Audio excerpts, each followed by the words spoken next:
Hello! Happy today, my loves! And sobrang init ngayon that I had to just close my curtains ng ganyan to block off any heat kasi from direct light.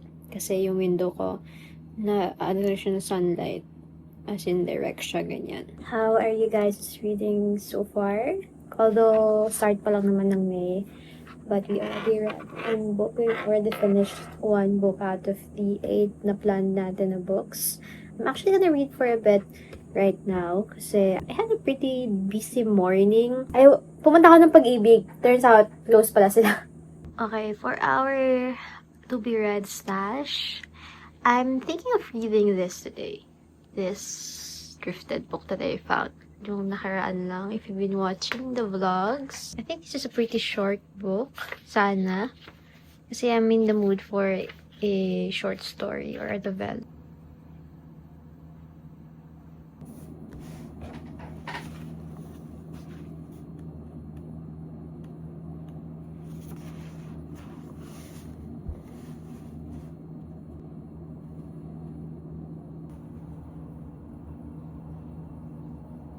What the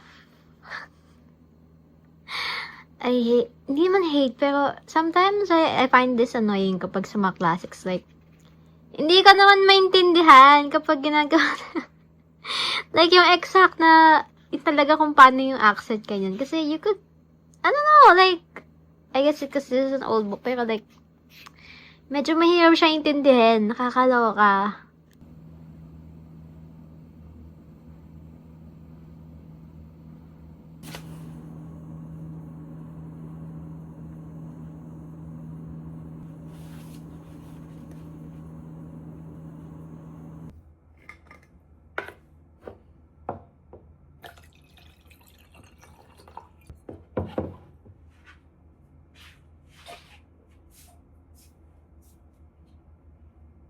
So I just finished Maggie, A Girl of the Streets by Stephen Crane. And this is a very short book kasi I think I only read like for an hour kasi 60 pages lang siya. And this is a tragic story. It's, for me, in my opinion, this is a very sad story kasi basically this is about Maggie, of course. Obviously, our main character who grows up in poverty, and I think this is set in New York. So, parang sa slums ng New York. So, yung area niya very poor. As in, lowest of the lowest pa na class. And grows up in a household that's not, of course, walang any love. She has an alcoholic mother and a violent mother. Her dad died. And she has a brother named Jimmy, who's also, I guess, violent kasi nasama siya sa mga gangs or parang mga illegal activities. It's a realistic portrayal of, I guess, poverty na kahit anong gawin nila, like, they're trying so hard to rise above the class, pero they're just, kung paano ka nahihirapan under these conditions. And Maggie, on the other hand, is dreaming of something better.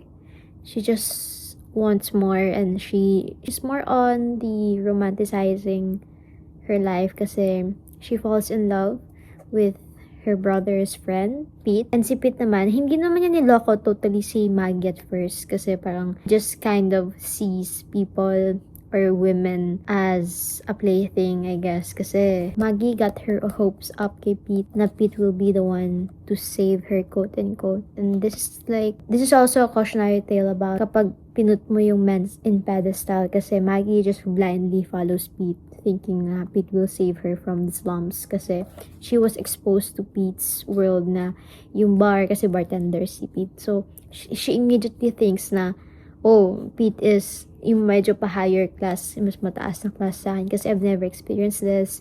So, nagkaroon siya ng blind, I guess, love about it, and yung near-romanticize na yung lalaki. Kaya sinabi ko na this is a cautionary tale about putting men in pedestal kasi Pete doesn't really do anything actually ng malala, as in yung mga green flag things. He just showed like what he usually do, yung mga bar ganyan, and then Maggie immediately assumes na, oh, Pete is this, na yung mga suot niya iba-iba compare sa akin. So parang pinapaganda niya yung sarili niya kasi gusto niya makuha si Pete, thinking na she would also get the same na parang life, ganyan.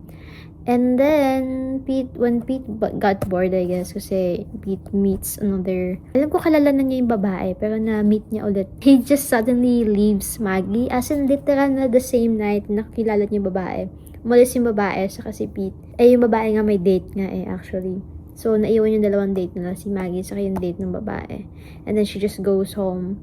Kasi she was, I guess, takwil na nung pamilya niya, yung nanay niya, saka si Jimmy, kasi during these times, kapag umalis ka ng bahay mo, very na siya, yung kasalanan na siya. As in, na siya, disgrace na siya sa family. Which is so funny to me kasi mas pinaprioritize pa ng alcoholic mother niya yung sinasabi ng mga neighbors kaysa sa mismong condition ng anak niya. Dapat nag-aalala siya. She prioritizes on cursing her. Sasabi niya na, oh, that damn devil. Umalis lang naman ng bahay si Maggie. Although, I get it kasi during these times nga, parang sobrang disgrace sa family pag umalis ka sa bahay mo nang hindi ka kasal. But, I'm saying na, mas pinaprioritize pa niya yung sinasabi ng neighbors. And then si Jimmy also, kasi yung condition ng anak nila and yung kapatid niya. So, when Maggie goes home, ayun, pinalaya siya. And then, after that, the tragedy happens. It doesn't really say directly na, I think, siya mismo is naging prostitute, pero I think yun yung dinedepict ng libro na she became a girl of the streets. But then, okay lang ba spoil ko sa inyo? Spoil ko na lang kasi very short book siya Hindi ko kasi alam kung ma-recommend ko siya kasi it's a very, pinataw sa inyo kanina na yung yung ginagawa minsan ng mga classic book, yung may accent na convo. So, medyo mahirap siya basahin in terms of ano ba sinasabi nito, ganyan. Skip mo na lang to kung ayaw mo ma-spoil. Spoiler alert, Maggie dies at the end. So, yung last chapter, sinabi na lang ng mga neighbor na, have you heard? Mag is dead. So, hindi ko alam kung paano nangyari kasi ang last chapter before that, sinasabi lang na may girl na sumama sa isang lalaki yata kasi nga prostitute siya, ganyan. Tapos, she just disappears. So, I'm guessing nagkaroon ng unfortunate events when she was having her S-work. So, yun. Yun lang yun. Kasi nga very short story siya. 60 pages lang. Yun lang yung nangyari. I guess this is why I like reading. Kasi na-expose ka sa different genres or different stories na hindi sikat. So, eto, I wouldn't say it was good, but I wouldn't say it was bad.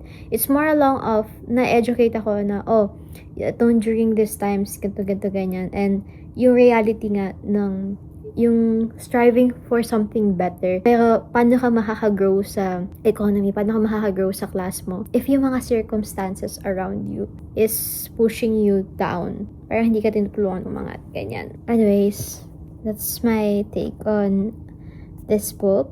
So, we're down to na sa ating reads. Break time. 그걸로 방 탈출을 해.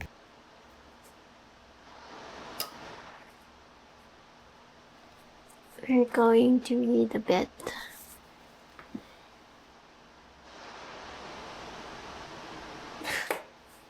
Gabe, first line pa lang, tinamaan na ako.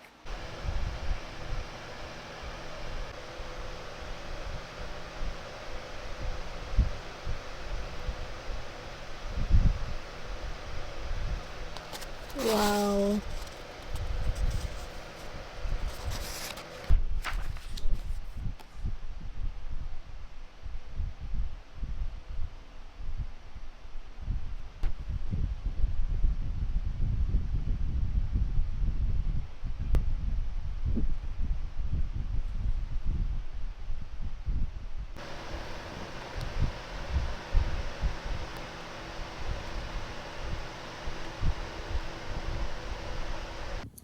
Guys, I'm feeling under the weather. I think I need to buy some medicine kasi for my throat. Ang pinaka-ayaw ko pa naman tonsillitis and I think I can feel it. Ah! Guys, I think it's official. I think I'm sick. Ang tagal kasi ni Eman kasi galing pa siyang Cavite. I was waiting for him to buy me, yung Diflam, yung pang tonsillitis. Tapos parang lumala na yung tonsillitis ko. As in, parang ramdam na ramdam ko na yung... Ah...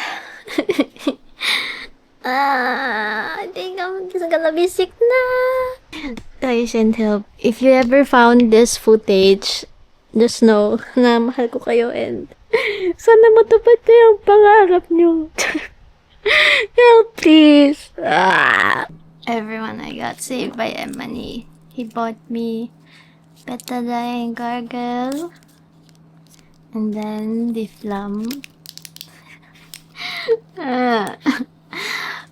Sobrang sakit na lalamunan ko. Wait, I'm gonna gargle. And I'm gonna take this after.